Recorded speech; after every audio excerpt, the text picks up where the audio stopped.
pessoal, sejam todos muito bem-vindos para o UnifaCast. Estamos aqui hoje para mais um episódio do quadro Café com Saberes, onde convidamos você para saber o que está rolando no universo acadêmico enquanto toma aquele cafezinho com a gente. Meu nome é Naira Carolina.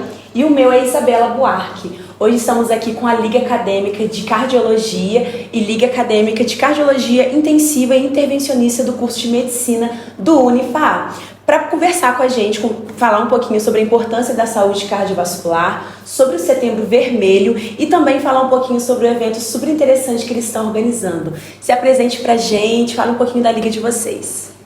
Bom dia, eu sou Yunis Morteira, presidente da Liga de Cardiologia aqui da Faculdade de Medicina de Valença, e é um imenso prazer estar aqui hoje conversando sobre os interesses dos congressos que temos aqui na faculdade e também abordar o tema tão relevante, num mês tão relevante como o Setembro Vermelho, para abordar as doenças cardiovasculares no âmbito acadêmico e também no nosso âmbito profissional. Meu nome é Anacésio Rodrigues, eu sou acadêmico de medicina do 9º período e hoje eu estou como membro ligante da Liga de Cardiologia Intensiva e Intervencionista, que são dois ramos, né, da cardiologia, tanto a intensiva quanto a intervencionista. E a gente vai falar hoje sobre o Setembro Vermelho, né, que é muito importante abordar a prevenção cardiovascular na saúde das pessoas, né? Sim. Para começar, eu queria perguntar para vocês, o que motivou vocês a se interessar por cardiologia? Bem, eu particularmente sempre foi um interesse pessoal de infância, assim. Eu sempre achei, quando eu era pequeno, o coração um órgão muito importante pra gente. Isso é coisa de infância, assim, coisa de bem de moleque. Na época de ensino médio, na época de ensino fundamental na escola, eu achava interessante na biologia o coração. Eu lembro, acho que foi no 8º, no ano de escola, eu tive uma aula sobre a anatomia do coração, entender o que era sístole, diástole, átrio, ventrículo. E ali eu criei um despertar, até mesmo para poder fazer medicina, né? Eu fiquei apaixonado naquela aula para entender como que era o funcionamento do sistema vascular sistêmico, o venoso, o arterial, o venoso. Então, assim, me despertou interesse desde garotinho ali pela cardiologia. E aí, entrando na faculdade, né, já com essa lanterninha ligada na minha cabeça, né, de sempre estar interessado pela cardiologia, eu vi o quanto eu gostava aqui na faculdade, né, então ingressei na faculdade já buscando estar sempre envolvido nas atividades da cardiologia, até mesmo atendendo os pacientes cardiopatas. E então o meu interesse basicamente pela cardiologia vem desde a infância. Eu também não fui muito diferente também, não. O coração é um órgão que chama muita atenção das pessoas, né? Porque ele é basicamente a máquina que coloca a gente funcionando. Se parar, não tem como o sangue circular, que é ele que distribui todo o nosso, digamos, a nossa máquina produtiva, né? Ela que distribui o que a gente precisa para funcionar. E é isso que nem o Yunis falou desde criança, isso já me chamou também muita atenção. Mas o que mais me chamava a atenção era a parte de urgência e emergência. Eu sempre fui muito apaixonado por essa área. E aí dentro da cardiologia eu descobri, né, que tem essa parte que precisa da urgência e emergência, que é a intervenção e a intensiva. E isso me fez me despertar dentro da própria faculdade já. Qual a importância do Setembro Vermelho e o que a Liga de vocês faz durante esse período? O Setembro Vermelho, né, ele é basicamente uma oportunidade, uma janela de oportunidade para a gente chegar nos pacientes e levar para eles a parte de prevenção, né? Porque eu acho que antes de você tratar a doença em si, você precisa abordar a prevenção, porque a maioria das doenças cardiovasculares são doenças que são evitáveis, a gente pode evitar essas doenças, né? Por exemplo, você tratar uma dislipidemia nesses pacientes e evitar um desfecho cardiovascular, por exemplo, um infarto. Então é muito importante a gente trazer isso à tona, esse conceito, e dialogar com esses pacientes para poder, porque são doenças que eu já falei, doenças evitáveis, né? Que é muito importante, né, Yunis? Sim. E é importante a gente ter um mês, né, focalizado em doenças cardiovasculares, porque, como o Manassés disse, a parte preventiva é muito importante na nossa área, né, principalmente na saúde da família e tudo. Por quê? Porque uma das doenças mais prevalentes no mundo hoje é a hipertensão arterial, que a gente vê em muitos pacientes. E a hipertensão, ela é uma doença silenciosa muitas das vezes, né? É até importante o público saber dessa informação, muitos não sabem, que é importante a gente sempre estar aferindo nossa pressão, né? Sempre buscando saber sobre a nossa saúde cardiovascular, porque é uma doença assintomática. Ou seja, o que eu quero dizer com isso? O paciente ele vive a vida normal, né? Mas é uma doença que muitas das vezes está prevalente na vida adulta. Então, levando a questão do Setembro Vermelho, né? A gente tem uma prioridade maior em buscar e tratar esses pacientes, né? Com programas do governo, com programas até mesmo da faculdade, né? A gente poder fazer esse rastreio desses pacientes que muitas das vezes está com pressões elevadíssimas ou tem doenças como a dislipidemia, como ele citou, que também gerem piores desfechos cardiovasculares no paciente, né? Então é importante a gente ter um mês no qual a gente consegue abordar mais, falar mais sobre isso, porque querendo ou não na medicina, né, são tantas doenças, são tantos pacientes aí, a nossa sociedade está cada vez mais doente e é importante a gente saber distribuir, né, um momento do ano para a gente poder focalizar em certas doenças, né, como a hipertensão, ela é muito prevalente e ela tem um desfecho sim de óbito nos pacientes, não pode ser negligenciada, né? Então é importante sim esses programas e principalmente a gente ter como foco as doenças cardiovasculares num mês tão importante como o Setembro Vermelho. Interessante. E por que as doenças cardiovasculares ainda são a maior causa de morte no Brasil e no mundo? Porque a gente não falava tanto sobre a prevenção cardiovascular, né? Que a gente já falou, a maioria das doenças cardiovasculares a gente consegue prevenir elas. E aí hoje em dia a gente está começando já a abordar esses assuntos de prevenção, de você ter um estilo de vida mais saudável, para poder evitar esses desfechos tão graves que da parte cardiológica, né? E é importante a gente salientar também que a nossa geração é uma geração que vem hoje se preocupando muito com a saúde. Igual o Manassés citou, a questão da atividade física é importantíssimo para prevenir doenças cardiovasculares. Assim, basicamente, o alicerce de todo o tratamento cardiovascular, antes da abordagem medicamentosa, a gente buscar a mudança do estilo de vida, né? Com alimentações saudáveis, com início de atividade física, né? Mudar o estilo de vida do paciente. Sendo que a nossa geração é uma geração à parte, que a gente vem crescendo ali, né? Sempre treinando na academia, né? Querendo ser fitness, só que a geração antiga, anterior à nossa, é uma geração que negligencia essa parte, né? É uma geração que não tem esse costume de estar ali fazendo atividade física, de buscar da saúde, né? Eu particularmente tenho familiares, né? Acho que todo mundo tem, que não gostam de tomar medicamento, não gostam de fazer atividade física, alimentação ruim, muito preocupado com o trabalho, estresse, né?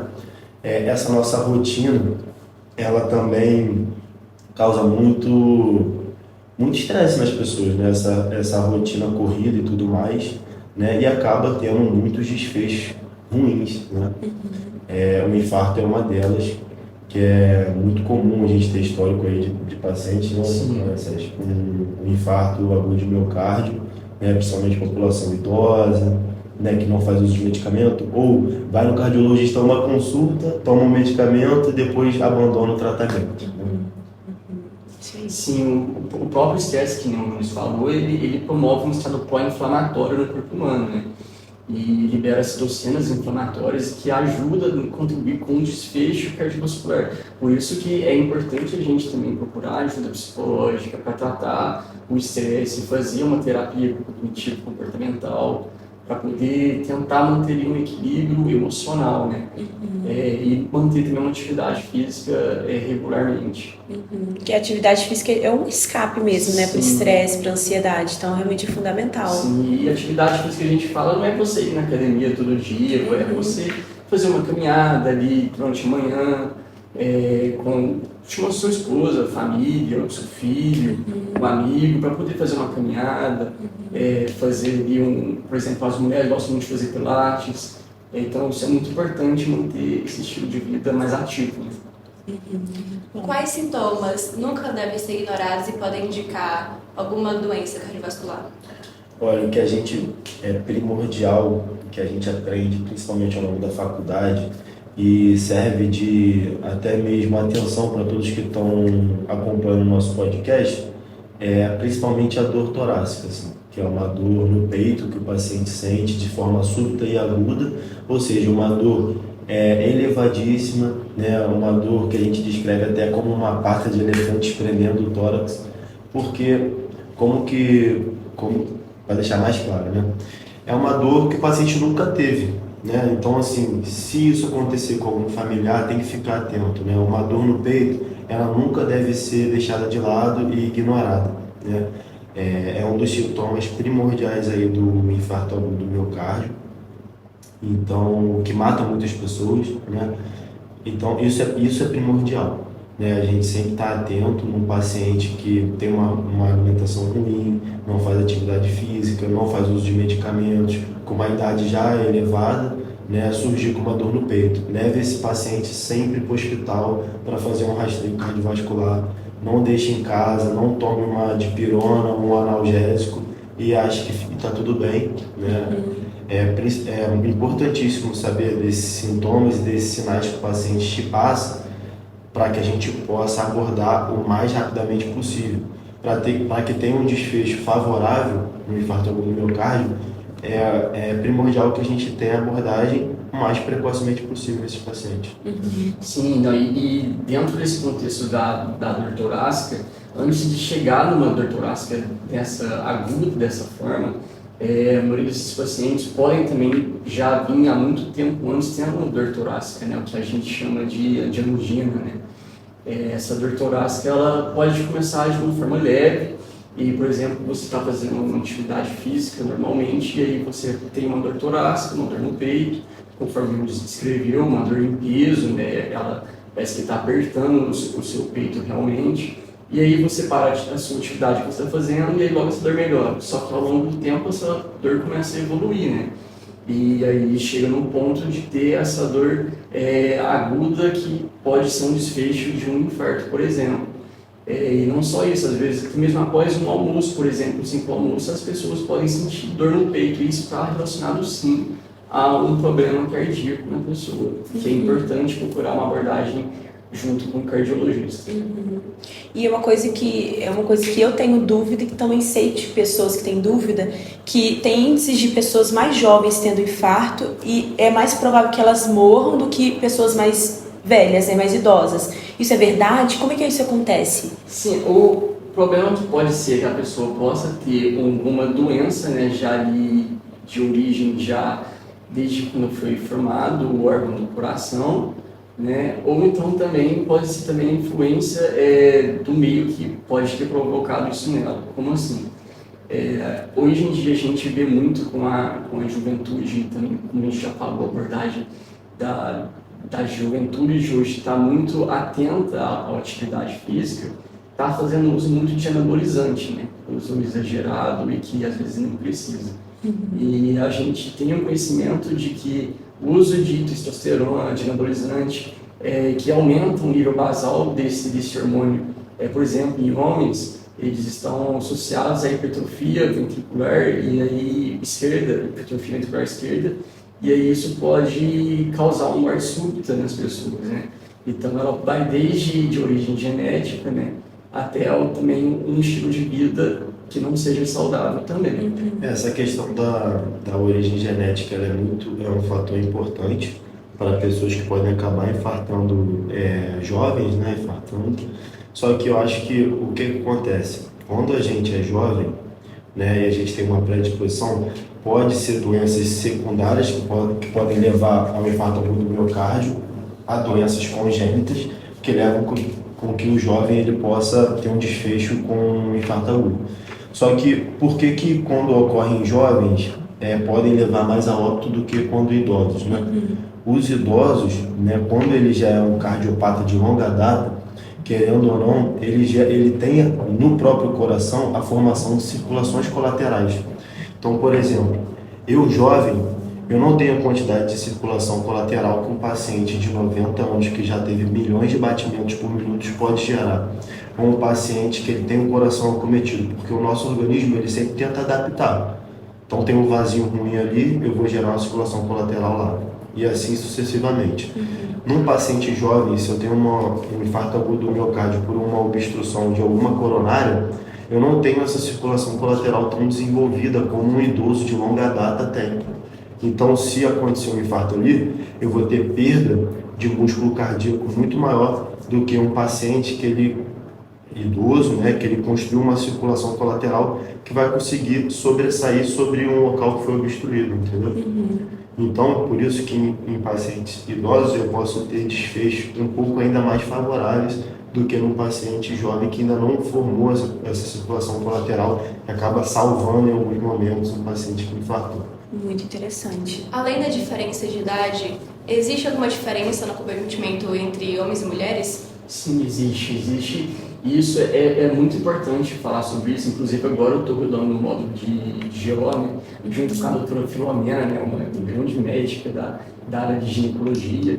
E eu pude perceber que, por exemplo, nas mulheres, elas têm um fator protetor que é o estrogênio, né, um hormônio feminino, que inclusive tem também nos homens, que embora seja em baixa quantidade, né, por exemplo, a testosterona é convertida pela enzima aromatase e ela é convertida em 17-beta-estradiol. Então, mas a gente tem também em baixa quantidade os homens.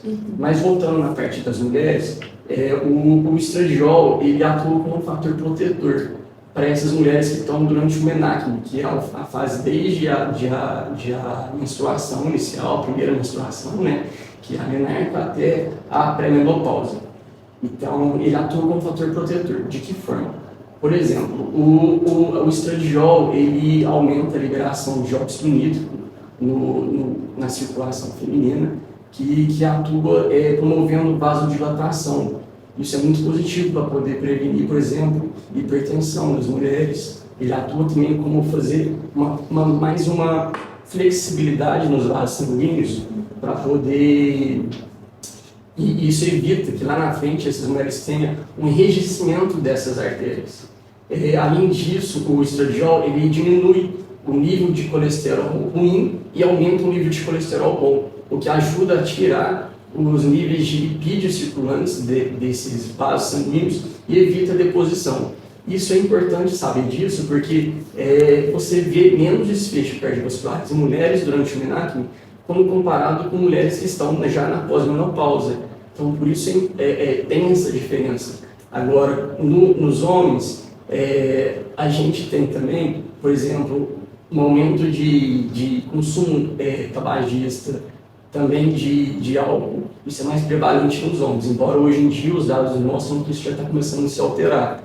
Isso é importante também saber que as mulheres também estão passando a consumir mais álcool e fumando mais, porque como o estrogênio ele atua nesses níveis de proteção, ele também atua evitando a inflamação do corpo feminino, liberando menos citocinas pró-inflamatórias. Então, as mulheres que começam a fumar no pós-menopausa e que fumam e que têm baixo nível de estrogênio, elas estão já no estado inflamatório e isso contribui para aumentar o desfecho cardiovascular. Então, apesar de ser ruim em homens que fumam, que bebem, nas mulheres isso é pior porque durante o pós-menopausa tem um estado pró-inflamatório nessas mulheres. Sim.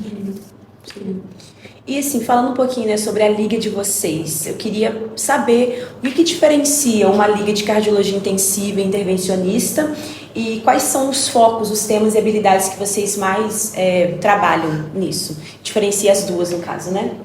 Então, como como a gente estava conversando, né, antes de iniciar o podcast, a Liga de Cardiologia daqui da Faculdade de Medicina de Valença, ela é uma liga mais ligada à clínica médica, ou seja, a gente tem prioridade em abordar questões, estudos, né, encontros com os ligantes, para a gente abordar mais o conhecimento ambulatorial, ou seja, rastreio de doenças, prevenção de doenças cardiovasculares, né, no paciente ali do dia a dia, do médico generalista, que querendo ou não, acaba trabalhando em porta de pronto-socorro e vai ter sempre um paciente ali cardíaco para poder estar trabalhando em cima, né?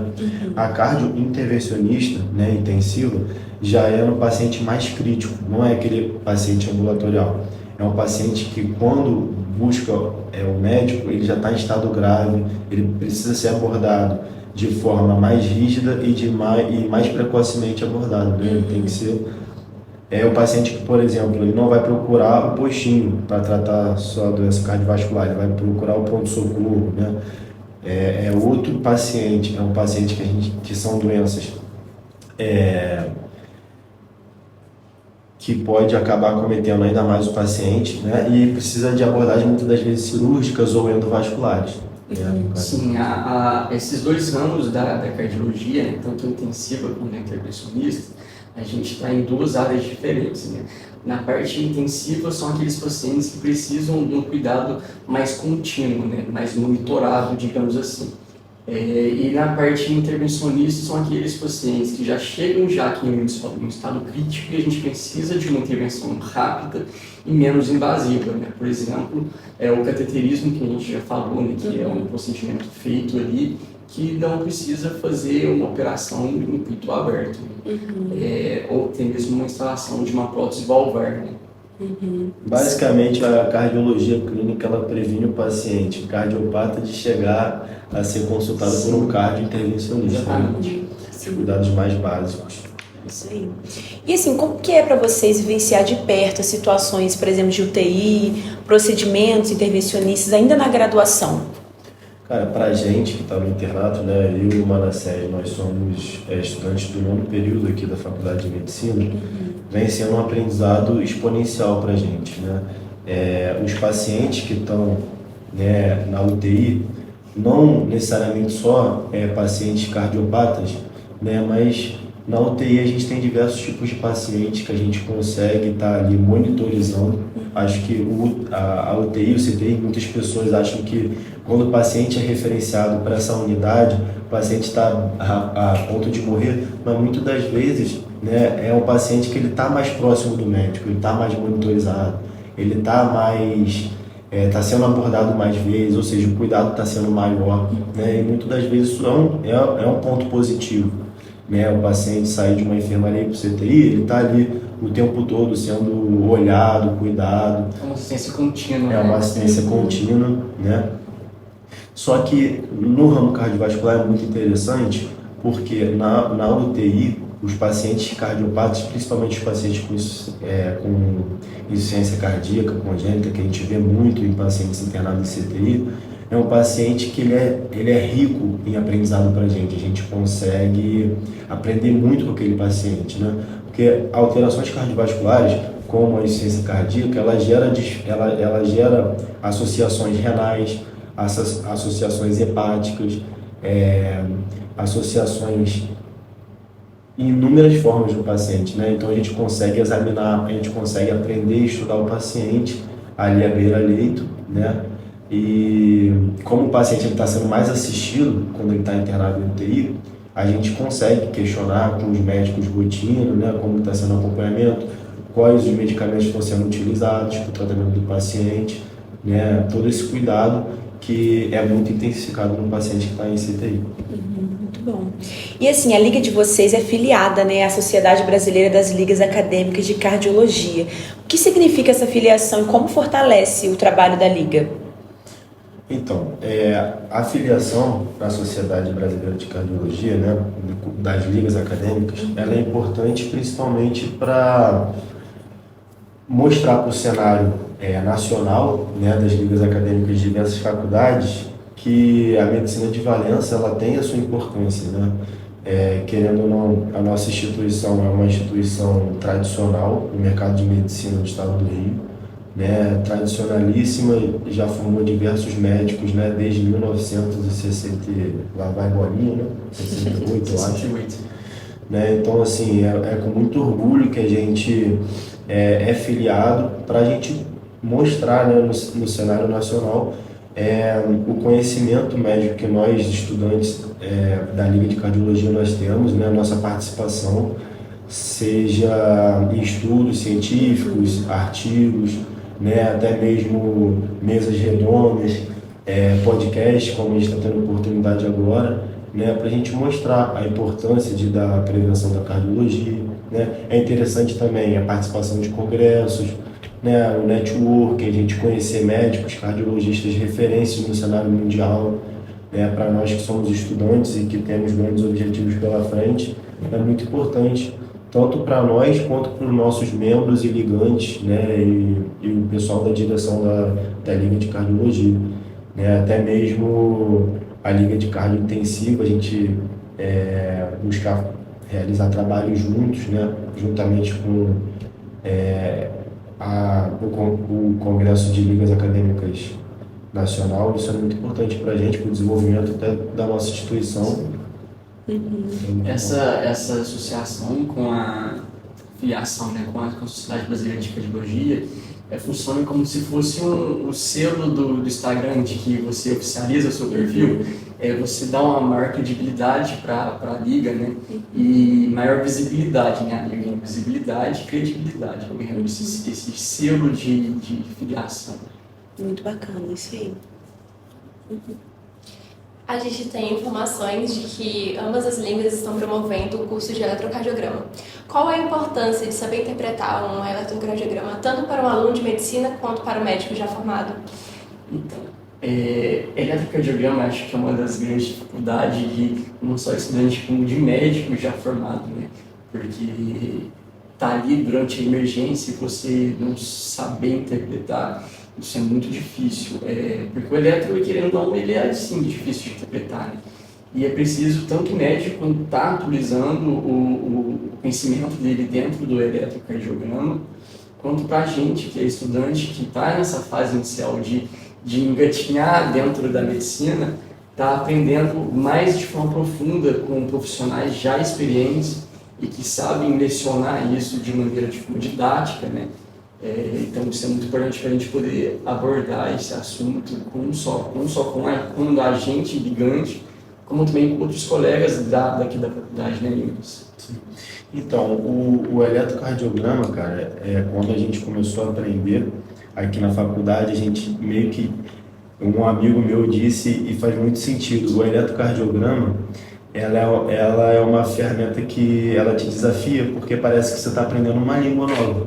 Porque basicamente o eletro é uma demonstração de um monte de risco que a gente tem que interpretar. E aqueles riscos que você vê, né, demonstrados ali, nos direciona diversos sinais e sintomas que o paciente está mostrando ali para a gente, né?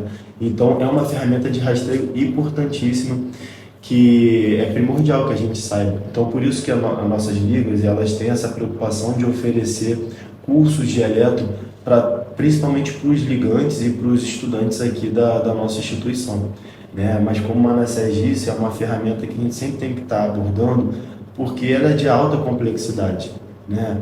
E acaba caindo muito das vezes no esquecimento. Muitas pessoas acabam formando, não sabem interpretar um eletrocardiograma, ou se sabem só o básico, não sabem as questões das outras patologias que o eletrocardiograma está ali, né, te mostrando que o paciente tem.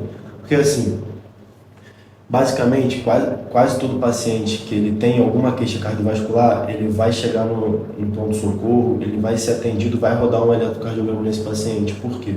Porque o eletrocardiograma ele é uma ferramenta que demonstra para a gente sinais de forma precoce que o paciente ele tá sendo acometido, ele está com alguma patologia ali, né? Ou não, ou ele é importante para descartar que o paciente não tenha nada, entendeu? Então, isso é muito comum o paciente chegar com dor torácica, né?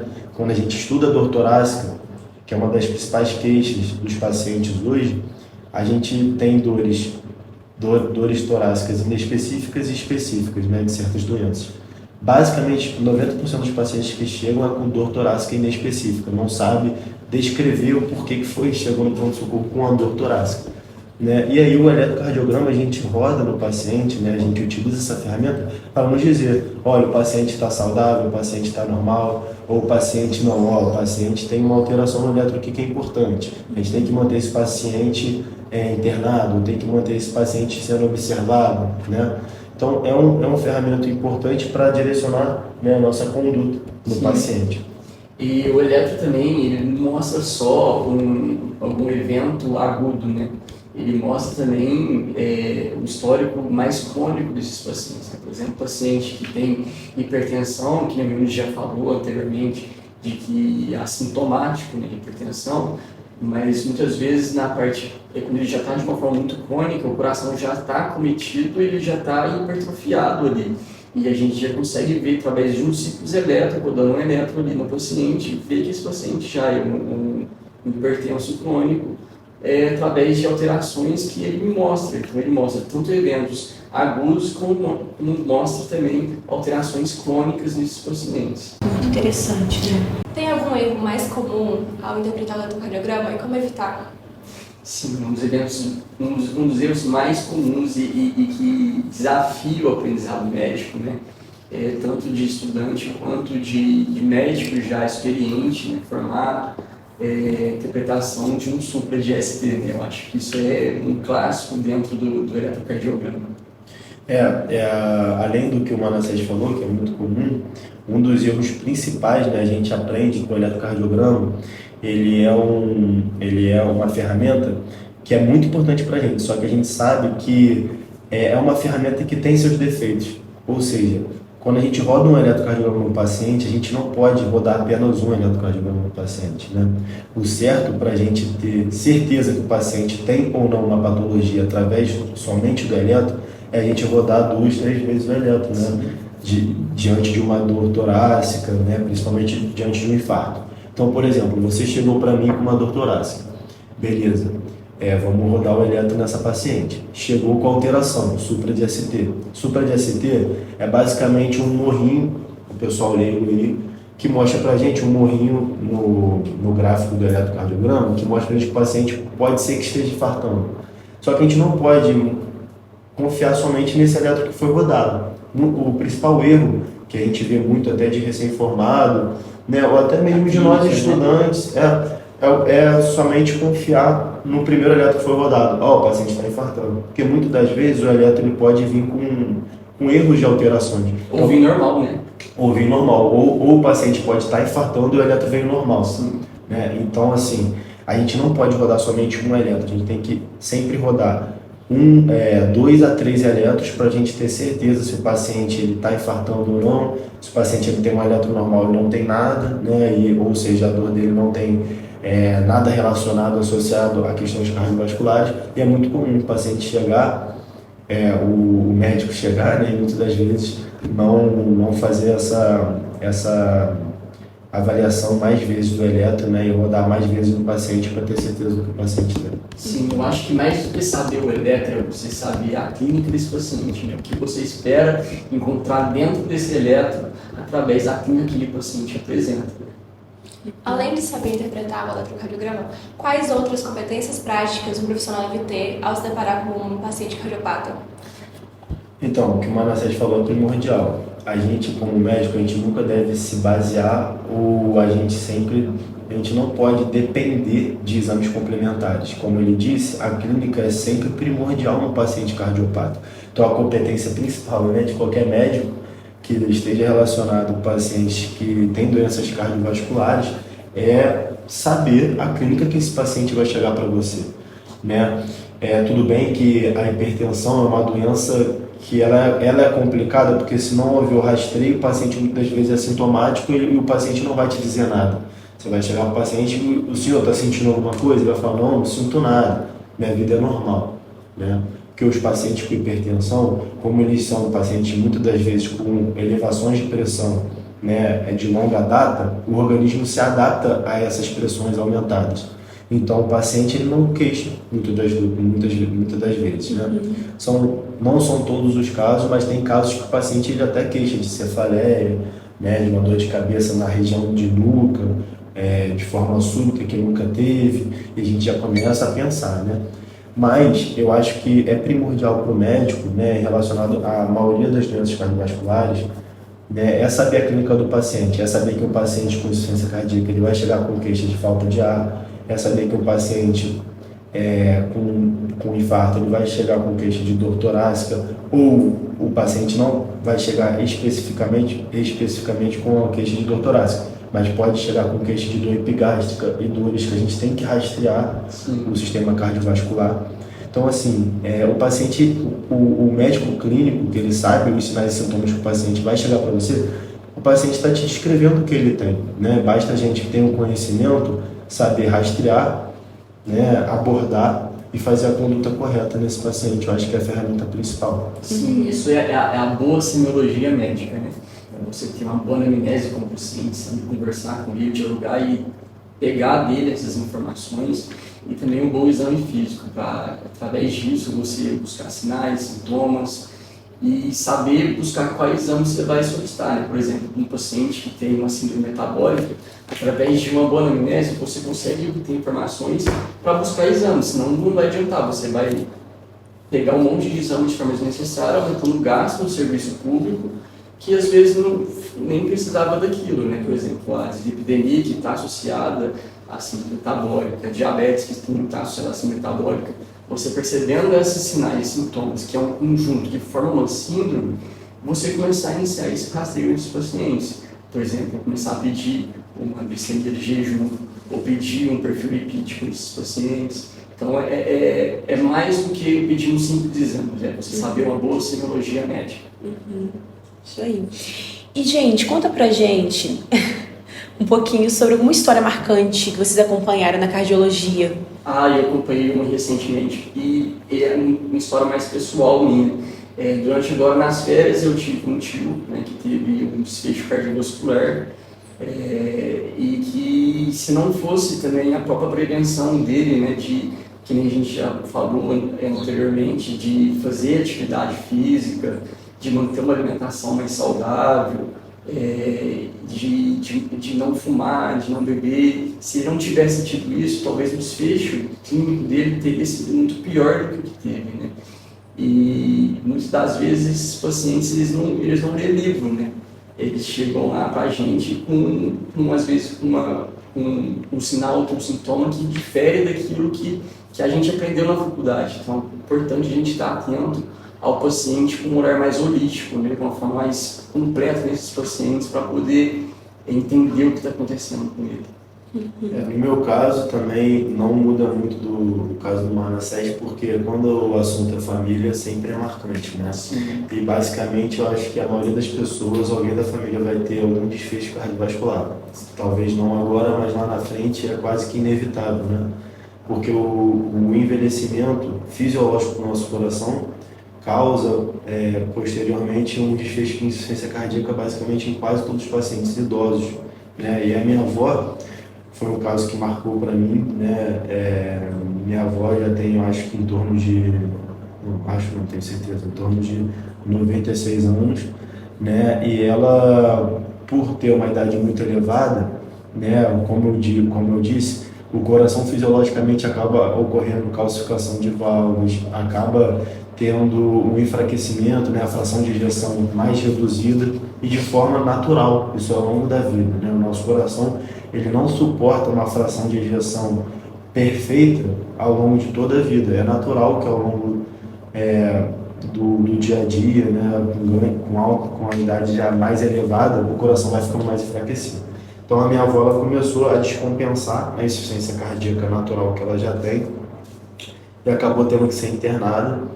E marcou na minha vida ter esse conhecimento sobre a cardiologia, sobre a doença, né, e poder ajudar de alguma forma, né? A gente sabe que está na área médica que o coração está muito relacionado ao pulmão, né, e quando você tem um coração deficiente, ele vai retrogradamente, ele vai repercutir no pulmão. Então, a minha avó começou a ter uma tosse, uma dispneia, né, uma falta de ar. E aí, logo eu já desconfiei de uma possível insuficiência cardíaca descompensada, a saturação começou a cair.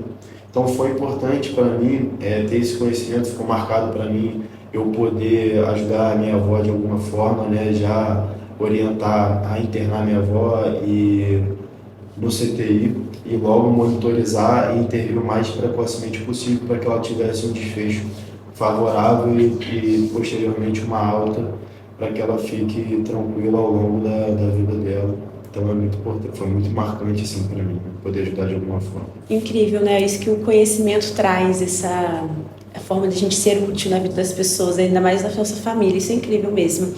E assim, para vocês, quais são os maiores desafios de estudar cardiologia ainda na graduação?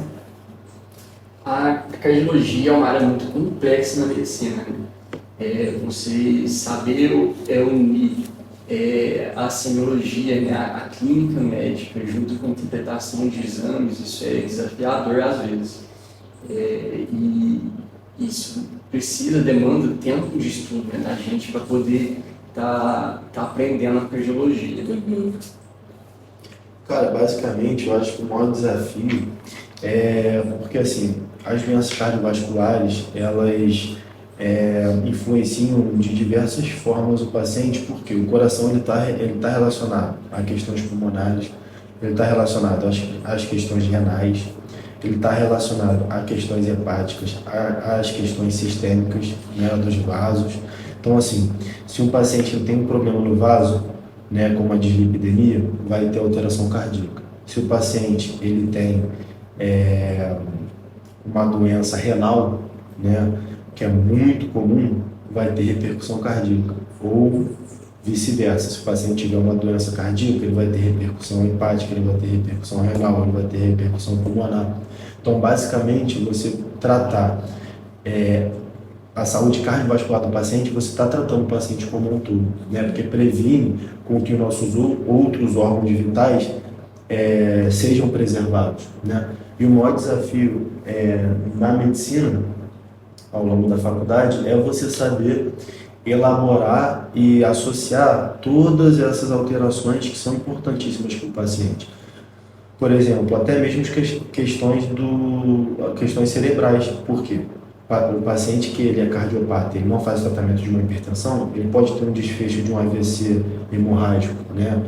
A pressão muito elevada no capilar cerebral, extravasar sangue e o paciente tem um AVC.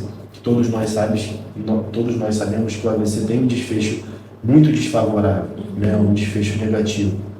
Porque se o paciente não ir a óbito, o paciente pode ter grandes sequelas ao longo da vida, né? Que prejudica muito a qualidade de vida do paciente. Então, assim, o grande desafio de um clínico, de um acadêmico que gosta de cardiologia, é saber tratar e relacionar todos esses órgãos vitais do paciente, né? Tá sempre ali com um olhar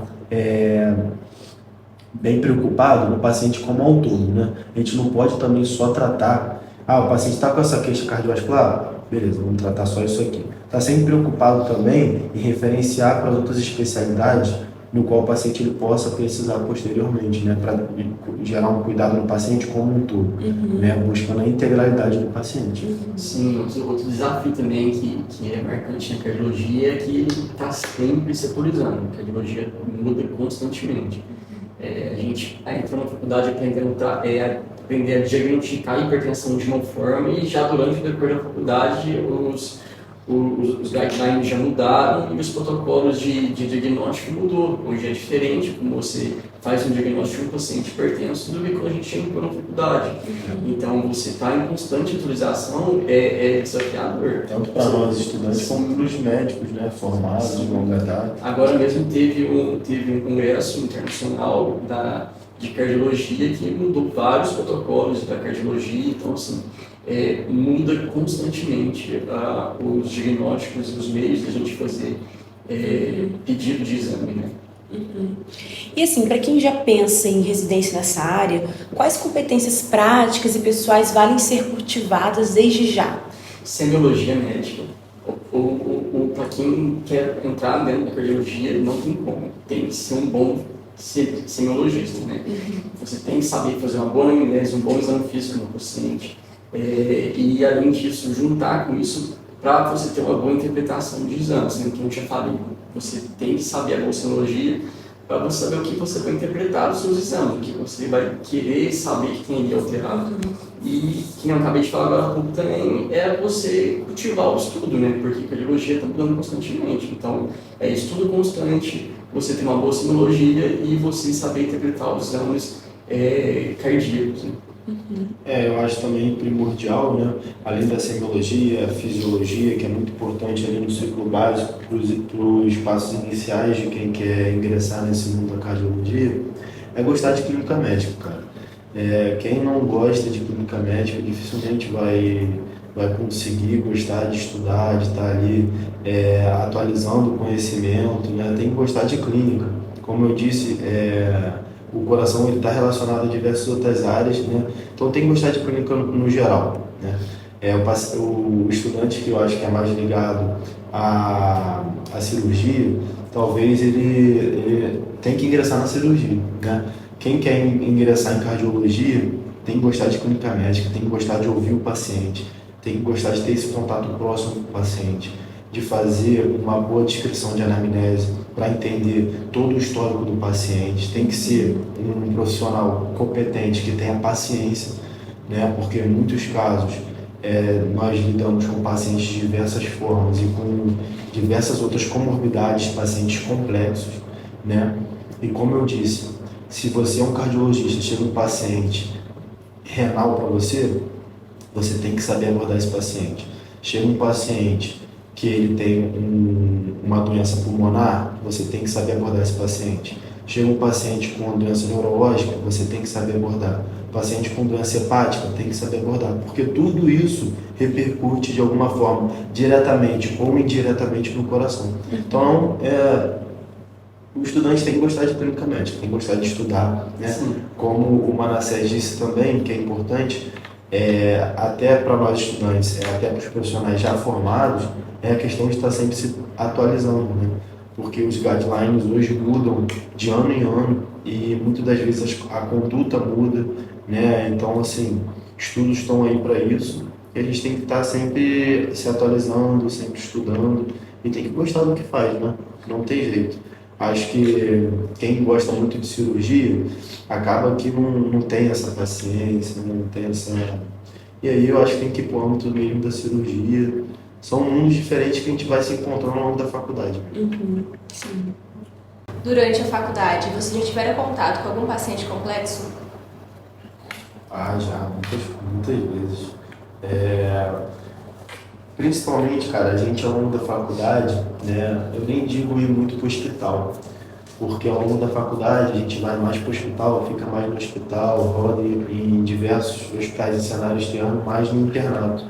Mas ali no ciclo básico, no ciclo clínico, a gente tem muito contato com o paciente da atenção primária, né, que é o paciente ali do postinho, ambulatorial, né, e a gente, desde o início da faculdade, a gente tem o costume de fazer visitas domiciliares, né. E nas visitas domiciliares, aqui em Valença, né, que tem uma área rural muito grande, né, a gente vê muitos pacientes que não têm acesso à informação, vê muitos pacientes que não têm muitos recursos, né, e acaba que devido à ignorância, no qual eles não têm culpa, repercute na saúde desses pacientes. E esse paciente, muitas das vezes, ele é um paciente, basicamente, quase todos, né, hipertenso e diabético, e o paciente que é hipertenso e diabético e que não trata, não busca saber, ele tem uma evolução da doença muito ruim, né, e são pacientes complexos. Por quê? Porque quando eles não tratam essas doenças bases, né, que é a hipertensão, que é a diabetes, e na maioria das vezes, né, o paciente ele acaba evoluindo muito, muito mal, né? Ele acaba tendo, por exemplo, um paciente com hipertensão, né, que não trata, ele pode ter um AVC. Então é muito comum você pegar um paciente com sequela de AVC hipertenso, ou o paciente que não trata a hipertensão, ele pode evoluir com doença renal. Então é muito comum pegar paciente hipertenso não controlado, dialítico, fazendo diálise, né? Então são pacientes muito difíceis de manejar, até mesmo porque eles estão muitas das vezes localizados, ou sua moradia não dá um acesso bom para esse paciente, né, para ter aquela atenção direta caso necessário. Muitas vezes o paciente, por morar longe dos grandes centros ou a saúde não consegue alcançar esse paciente, né, o paciente vai deixando para lá, vai arrastando a doença, né? E acaba que quando a gente aborda, é um paciente muito complexo. Muitas das vezes, por mais que a gente acabe manejando, acabe acertando em certas condutas nesse paciente, muitas das vezes não conseguimos reverter os quadros, porque são quadros muito avançados, né, muito complexos. Então é muito comum a gente pegar esse tipo de paciente com diversas comorbidades, né, associadas por conta desse não acesso à saúde, por conta desse não conhecimento, né, que a gente pega muito aqui na região. Qual deve ser o tratamento inicial para o paciente com suspeita de infarto?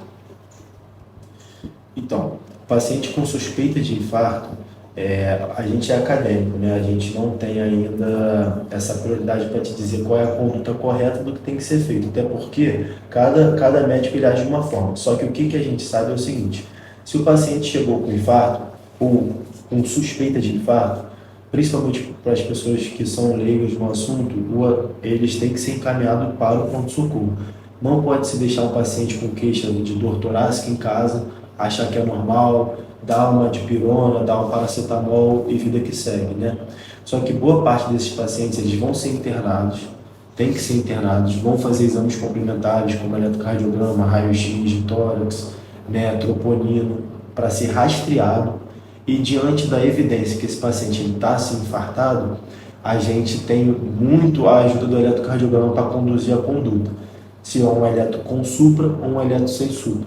E de acordo com a alteração do eletrocardiograma, a gente tem diferenças de medidas nesse paciente, né? Que aí é internar o paciente, é anticoagular, é antiagregar esse paciente com os medicamentos que a gente utiliza, né? Fazer a angiografia desse paciente, que é o cateterismo, que o Manassés falou, que está muito ligado à liga dele, que aborda muito esse assunto. No caso do paciente com supra, né? Então, paciente com supra, a gente faz a angiografia, com posterior a gente faz a abordagem também com a angioplastia, né, que a gente coloca ali um catéter balão para desobstruir aquela coronária, né? Ou se o paciente ele não tem supra, muitas das vezes a gente não necessariamente a gente precisa intervir com angioplastia, mas a angiografia ela é primordial que o paciente seja feito, é primordial que o paciente seja antiagregado com AES, com clopidogrel, anticoagulado, né, com os diversos anticoagulantes que a gente tem no mercado, né?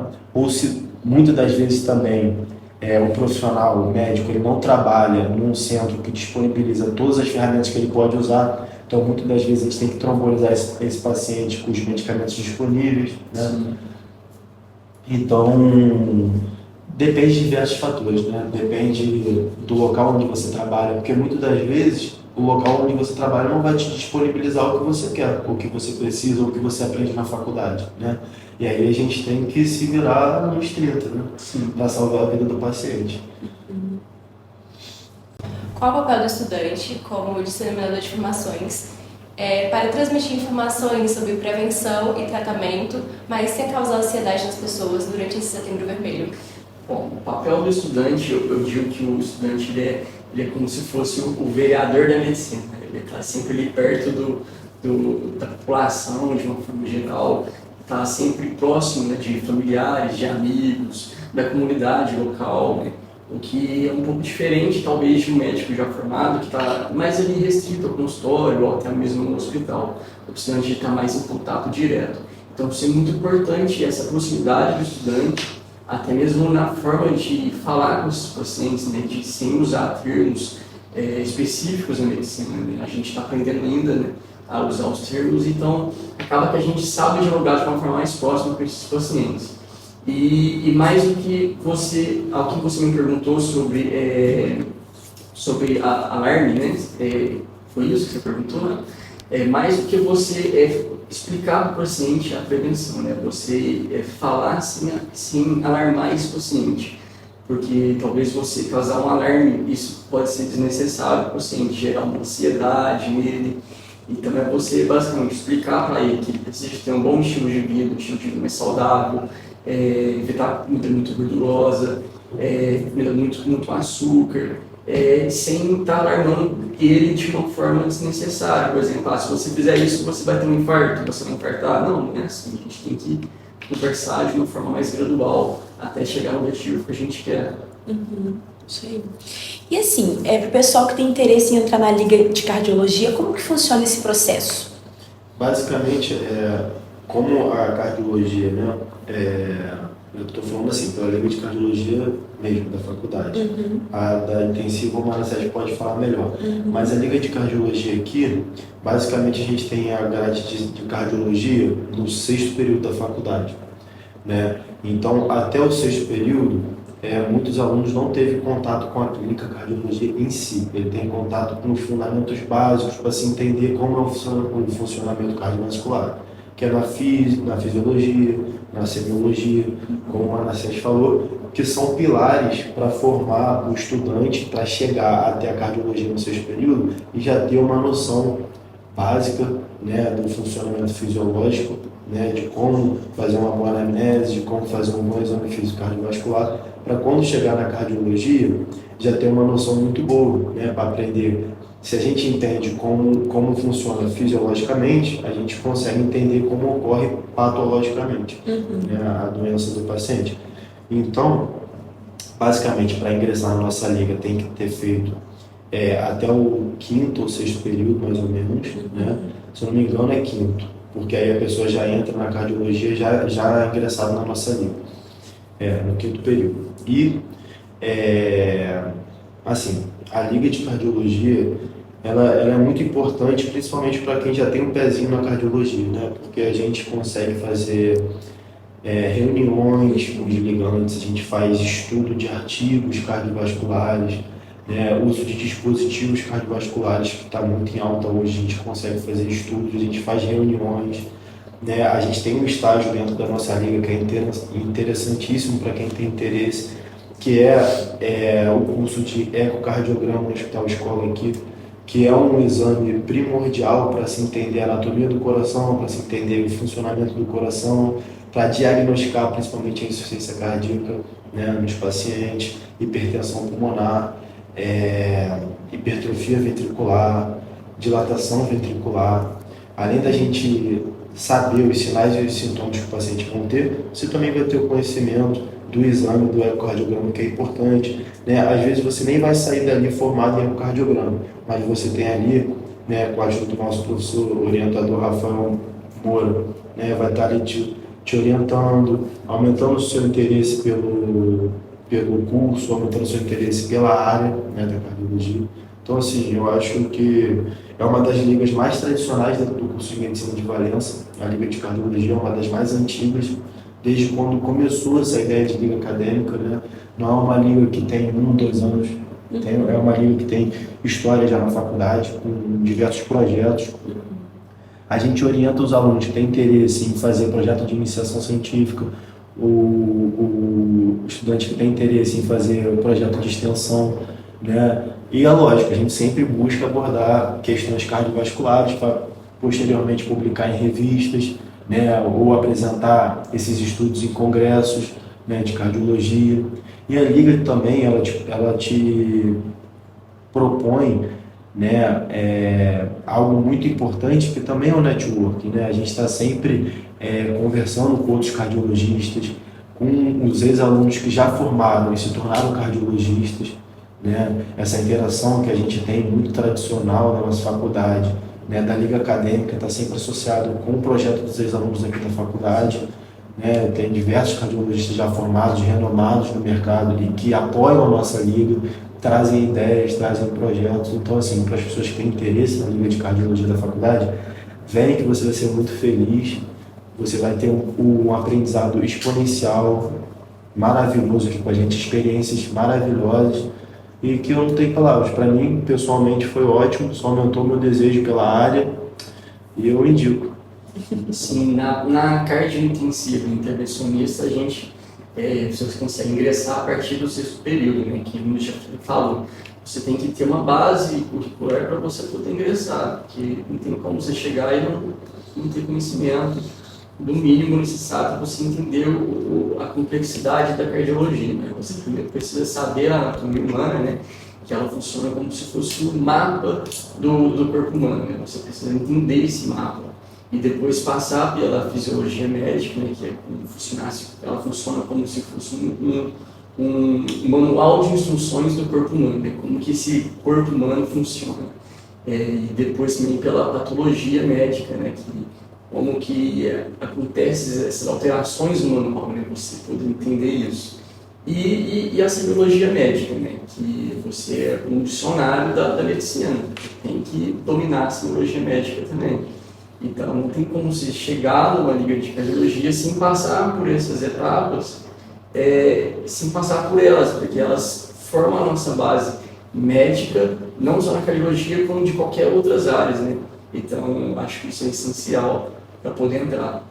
Então, dentro da nossa liga, a partir do sexto período, você já está apto para poder ingressar na liga de cardiologia intensiva e intervencionista. Muito bacana. E assim, para a gente terminar, né, qual é a dica de ouro que vocês dão para o pessoal para cuidar do nosso coração? Eu acho que não existe um remédio milagroso para poder tratar uma doença cardiovascular. Eu acho que eu já falei diversas vezes, o remédio milagroso que existe é a prevenção. Você tratar, ter um estilo de vida mais saudável, fazer atividade física regularmente, evitar excessos alimentares, né? Por exemplo, comida gordurosa, muito açúcar, muito arroz, carboidrato, macarrão. Você manter uma alimentação mais saudável, manter um perfil mais controlado, né? Evitar estresse, porque isso promove a inflamação do corpo humano. E é isso, controlar a diabetes, controlar as dislipidemias, né? Colesterol, né? Isso ajuda a diminuir os desfechos cardiovasculares. Então, eu acho que essa é a chave dentro da prevenção, que o Setembro Vermelho traz isso para a gente poder abordar. Prevenir antes de ter aquela doença. Então, antes de prevenir, antes de ter a doença, vamos prevenir. Né? Eu acho que essa é a chave. Para vocês, qual foi o projeto mais interessante de iniciação científica de extensão que a Liga já fez? Então, eu acho que o projeto de iniciação científica mais interessante que a gente já fez é a abordagem da espiritualidade nos desfechos cardiovasculares, porque a gente aprende, né, ao longo da faculdade que é lógico que isso é um tema à parte, né? Tipo, aqui a gente está relacionando a ciência com a religião, né? Porque a crença dos pacientes ele também influencia de alguma forma no desfecho de doença desse paciente, né? E a gente aprende ao longo da faculdade essa questão, né, da empatia, de se colocar no lugar do paciente e também de entender a grande diversificação que existe, né, de crenças entre os pacientes, né? E a gente mostra no nosso estudo de iniciação científica que quando o médico ele entende que o paciente ele se baseia na espiritualidade, no que ele acredita, né, e o médico ele não descarta, né, ele sabe lidar isso de alguma forma para ajudar o paciente tem um desfecho melhor. Ou seja, se o paciente ele tem uma comorbidade, ele acredita que o Deus dele vai ajudar a curar, a gente tem que estar apoiado ali também. Não achar que só a ciência salva, mas a fé do paciente ou no que o paciente acredita, né, essa correlação da espiritualidade com uma doença base.